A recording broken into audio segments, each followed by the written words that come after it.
The first boot connected with the dog's ribs before she could get between them. The German Shepherd didn't yelp. He spun low, hackles up, and placed himself in front of her anyway.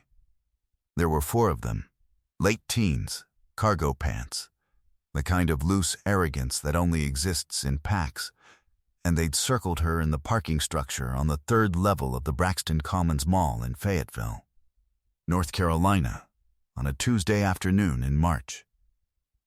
She'd said it twice. Last warning. She hadn't backed up an inch. They'd laughed. Then they moved on the dog. She was still saying his name when the stairwell door at the far end of the level opened and a man walked through it carrying 2 grocery bags and absolutely nothing else. He stopped. He looked at the scene. He set the bags down.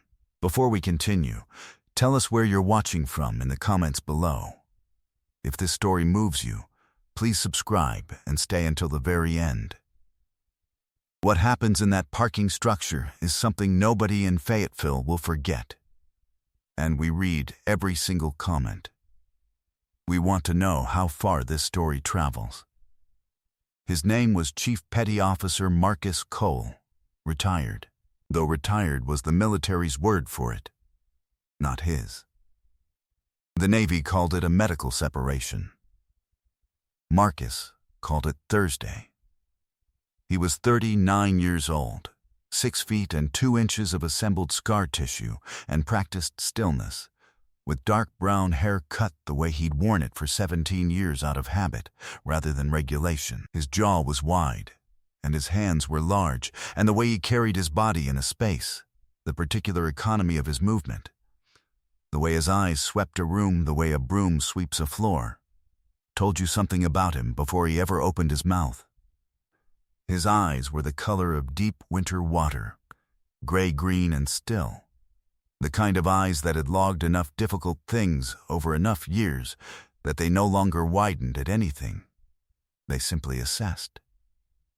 They had been assessing since he was 22 years old, and a SEAL instructor in Coronado had looked at him across a sandpit and told him the only way out was through.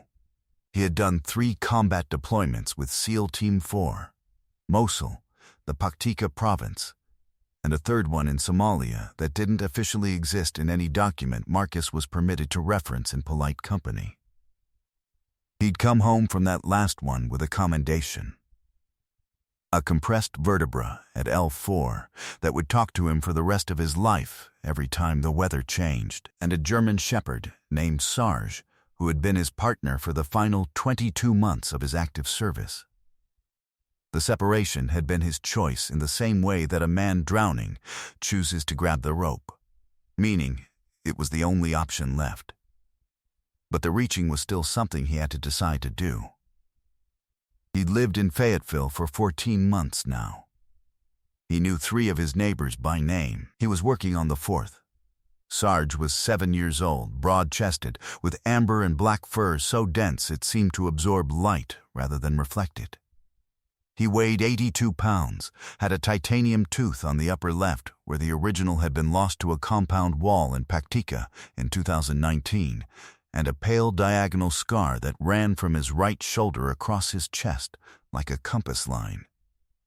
The permanent record of a wire-set explosive that had taken out 2 goats and come within 4 inches of taking out considerably more. He moved like something that had been built rather than born, clean, deliberate, with an economy of motion that made other dogs look like they were guessing. His ears rotated constantly and independently, picking up frequencies Marcus couldn't hear, processing information that never fully switched off. He'd been through enough with Marcus to stop being a working dog in any meaningful sense. He was routine. He was warning system. He was the only being on Earth in whose company Marcus felt no obligation to perform normalcy. The parking structure smelled of exhaust and cold concrete. The fluorescent lights on the 3rd level buzzed with a sound like a trapped insect, and 3 of the 4 fixtures were half dead, casting the space in a flat, underwater gray. It was the kind of space that felt wrong at 2 in the afternoon. Too quiet, too enclosed. the sound of distant traffic muffled to nothing by 3 floors of poured concrete above and below. The kind of space that tells certain kinds of people they can do whatever they want.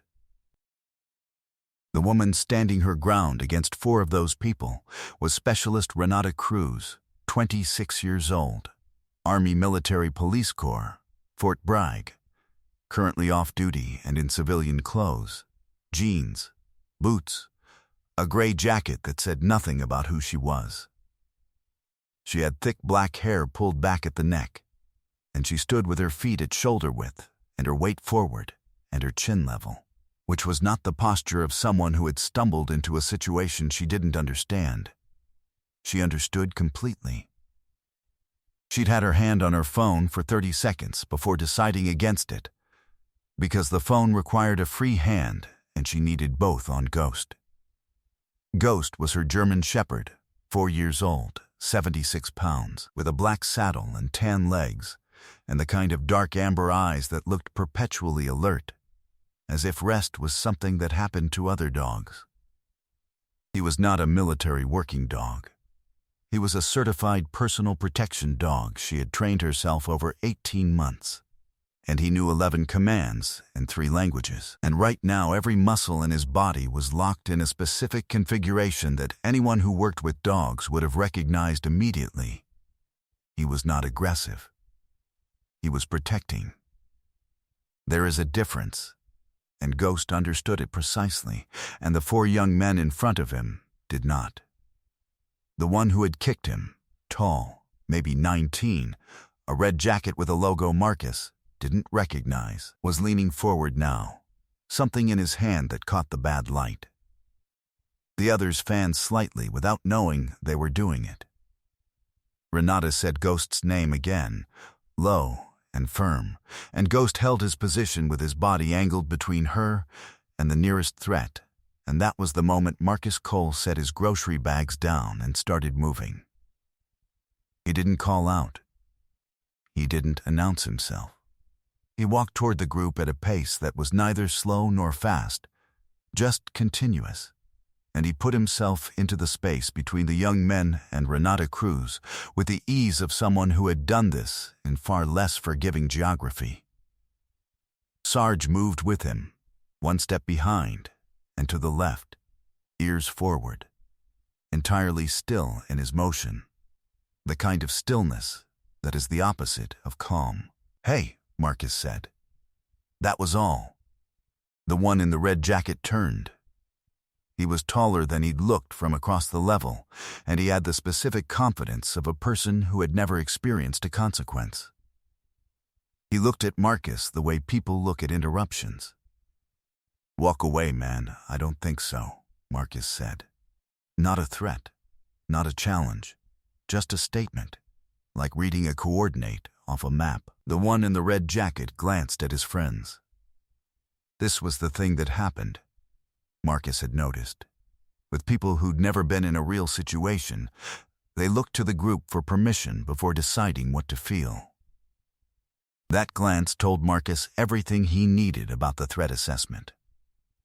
"She started it," one of the others said. He was shorter, heavy through the shoulders, and he had his phone out and pointed at Renata in a way that was meant to suggest documentation, but actually communicated something else entirely. "She started it," Marcus repeated, the same way you repeat a wrong answer to let someone hear how wrong it sounds.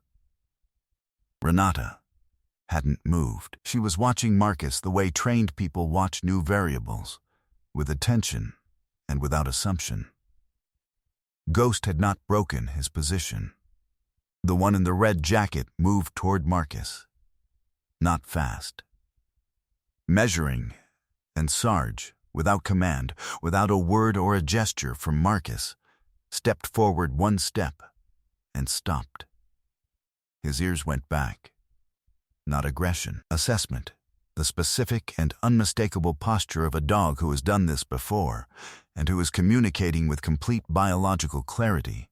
This is as far as this goes. The one in the red jacket stopped.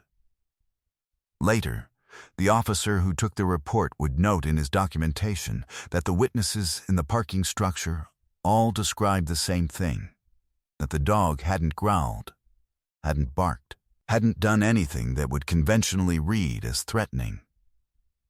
He'd simply stepped forward and stopped, and the group had frozen.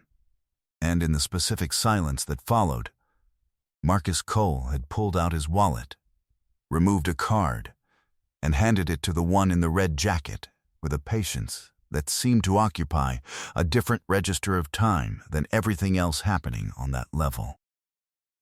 "That's the number for the non-emergency line at the Fayetteville PD," Marcus said. "You call it in the next 10 minutes, or I do." The one in the red jacket looked at the card, then at Marcus, then at Sarge. "You a cop?" "No," Marcus said. "Then you can't do anything." Marcus looked at him for a long moment. The fluorescent light buzzed. Somewhere below them, a car door closed. "You'd be surprised," Marcus said. They left, not running, walking fast, the way people walk when they want to appear not to be fleeing. The one with the phone put it in his pocket. The shortest one, the one who hadn't said anything and had stood in the back, glanced over his shoulder once at Sarge, and then looked away quickly, as if looking too long might confirm something he didn't want confirmed. Renata Cruz exhaled. Ghost pressed his head against her thigh. "You okay?" Marcus said. "Yeah," she looked at him directly. "You?" He almost smiled. "What did they want?" "They wanted me to tie the dog outside the mall entrance so they could walk past him." She said it the way you say something that sounds reasonable until you hear it out loud. Ghost had reacted when they walked by. They didn't like it. Circled back. Marcus looked down at Ghost, who was now sitting and looking at Sarge with the alert, evaluating attention of a dog who has recognized a peer. Sarge sat back on his haunches and looked at something in the middle distance. He read them right. Marcus said. "He always does." She introduced herself. He told her his name and branch, and that he'd been out for 14 months, and that he lived 8 minutes from here. She told him she was MP, Bragg, that she'd been doing this, the personal protection training, the evaluation work, the civilian handler consultations she ran out of a small facility she rented on the county line, for the past 2 years alongside her active duty schedule. She didn't ask what he'd done or where. She'd recognized the way he moved before she'd seen his face clearly, and she didn't need the details to understand the outline. What she told him next, when they walked down to the ground level and stood in the thin March sunlight outside the parking structure entrance, was not something she typically told people she'd known for 11 minutes. She told him because of the way Sarge had sat down, unhurried and certain, and because of what Ghost did next, which was to walk over to Marcus Cole without invitation, sniff his left hand once, and then lean his considerable weight against Marcus's leg and hold it there, which was not something Ghost did with people he hadn't decided about. The facility she ran was in trouble. Not financial trouble, not exactly, though money was part of it. The county had a new zoning officer, a man named Preston Darley, mid-50s, who had come in 8 months ago with a mandate to review and reclassify commercial use properties on agricultural land throughout the county. Renata's facility sat on 12 acres she leased from an elderly widow named Doris Teague, who had been leasing her the land for 3 years with a handshake and a signed document that said everything it needed to say, and had never been a problem. It had become a problem in October, when Darley had sent his first letter. Then a second, then a notice that the current use classification was being reviewed and that operations might be required to cease pending a formal reclassification hearing that had been scheduled, rescheduled, and scheduled again for a date 6 weeks out. 6 weeks had become 4. 4 had become 2. And 2 weeks ago, Darley had driven out to the facility himself, walked the perimeter without speaking to Renata, taken photographs, and left a card in the mailbox that said to contact his office at her earliest convenience. She'd called. He'd told her the reclassification would almost certainly result in a use prohibition and that she might want to begin considering transition options. She had 14 dogs in her care. 7 of them were privately contracted protection dogs. 3 were veteran-owned animals she was boarding and training at reduced rate while their handlers completed medical treatment programs at Bragg. 4 were rescues, 2 from county shelters, 1 from a hoarding case. 1 she'd been handed through the window of a truck by a man she'd never seen before and hadn't seen since, who had said only she's good, she just needs time. The dog, a 3-year-old shepherd mix named Petra, had been with her for 7 months and had become, quietly and without announcement, one of the most gifted animals Renata had ever trained. Darley wasn't finished. He'd filed a secondary complaint with the county health department citing unspecified sanitation concerns, a complaint that had no basis in anything observable, since Renata ran the facility with the same standards she'd applied to every inspection she'd ever passed, of which there were 11, all documented, all with 0 deficiencies. The health complaint had been assigned to a different inspector, a junior one named Kessler, who was new to the department and had not yet developed the institutional instinct to recognize a paper complaint from a substantive one. He was scheduled to visit in 4 days. Darley was, she had since learned through conversations with 3 other small facility operators in the county, conducting a systematic review of every agricultural lease commercial operation in a specific radius.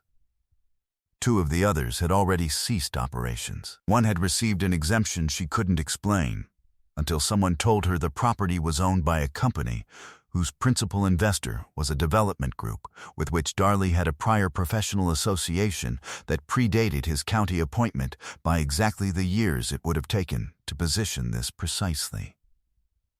Marcus listened to all of this without interrupting. Sarge at his heel listened too, in the way the dog listened, not to the words but to what the words cost her to say. "How long do you have on the reclassification?" he said.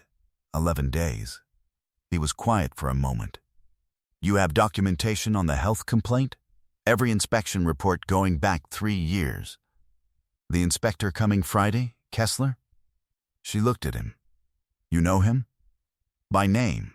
He's new. He'll do what the report asks and not think past it unless someone gives him a reason to." He picked up his grocery bags. "I want to come see the facility." She drove. He followed in his truck, Sarge in the passenger seat, watching the road with the sustained attention of an animal for whom riding in a truck was not leisure but reconnaissance.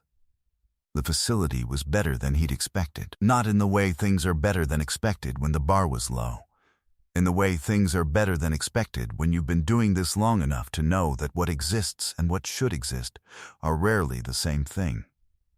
The kennels were clean and dry and laid out with the kind of spatial logic that came from actually studying dog behavior rather than meeting a minimum requirement. The training yard was open, well fenced, with 2 obstacle configurations that were set up for evaluation work, not performance. The dogs in the individual runs were calm, not suppressed, calm. The distinction was visible to someone trained to see it. He walked the property with her for 40 minutes. He didn't say much. He photographed the inspection reports she brought out from the office, a converted storage building she'd done herself with second-hand materials and surprising competence, and he spent 10 minutes with Petra, who came to the fence and assessed him the way Ghost had assessed him, which was to say methodically and without theater, and who eventually permitted him to reach through the fence and scratch behind her ears, which she leaned into without drama. On the drive back to his truck, he made 3 calls. The first was to a man named Darnell Watkins, a retired Army JAG colonel, who now ran a small practice in Fayetteville specializing in veteran affairs and local administrative law, who picked up on the first ring. Marcus gave him Darley's name, and the name of the development group, and the timeline, and the nature of the secondary complaint. Watkins said he'd have something on paper within 48 hours. The second call was to a woman named Carol Ansberg at the county recorder's office, who had, for reasons Marcus had never asked about, been consistently helpful to him since he'd needed a property record verified in his second month in Fayetteville.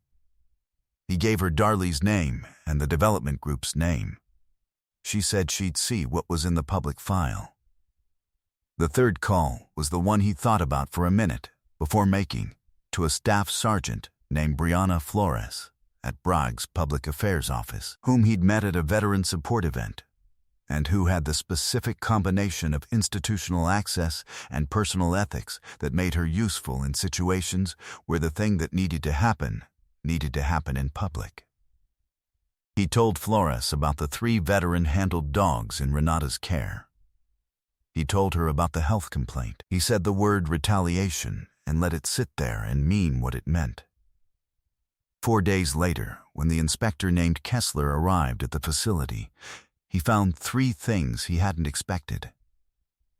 The first was a packet of documentation, 11 inspection reports, the original lease agreement, 3 character letters from county veterinarians, and a 4-page legal summary prepared by Darnell Watkins that outlined in precise administrative language the regulatory basis on which the reclassification could be challenged, and the procedural deficiencies in the manner in which the health complaint had been filed. The second was a Bragg public affairs photographer who had been invited by Renata to document the ongoing care of veteran service animals at the facility, which was a legitimate press activity that Kessler had no authority to restrict. The third was Marcus Cole, standing near the main gate, not blocking it, not speaking, just present, with Sarge at his heel and his hands in his jacket pockets, watching the inspection proceed with the patient and specific attention of someone who had waited in far less comfortable places for outcomes that mattered far less. Kessler took 2 hours. He found no deficiencies. He filed his report the following morning. It cited no violations.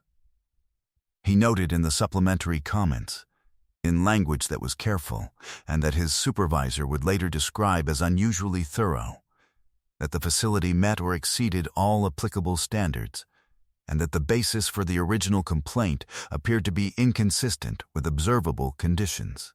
Preston Darley did not come to the reclassification hearing. He sent a deputy from his office, a young woman who had clearly been given the file that morning, and who read from it without conviction and answered questions from Watkins, in ways that made clear she had no personal investment in the position she was defending. The hearing officer, a 63-year-old retired county judge named Harriet Fenn, who had heard 200 of these and recognized the shape of this one within 15 minutes, ruled in Renata's favor on procedural grounds before the substantive argument was even fully made.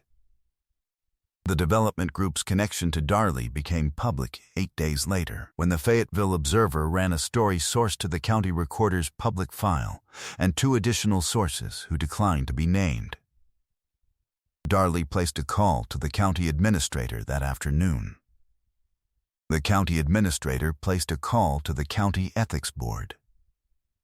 Darley resigned in January, 5 weeks before the ethics board completed its review, in a statement that cited a desire to pursue private opportunities.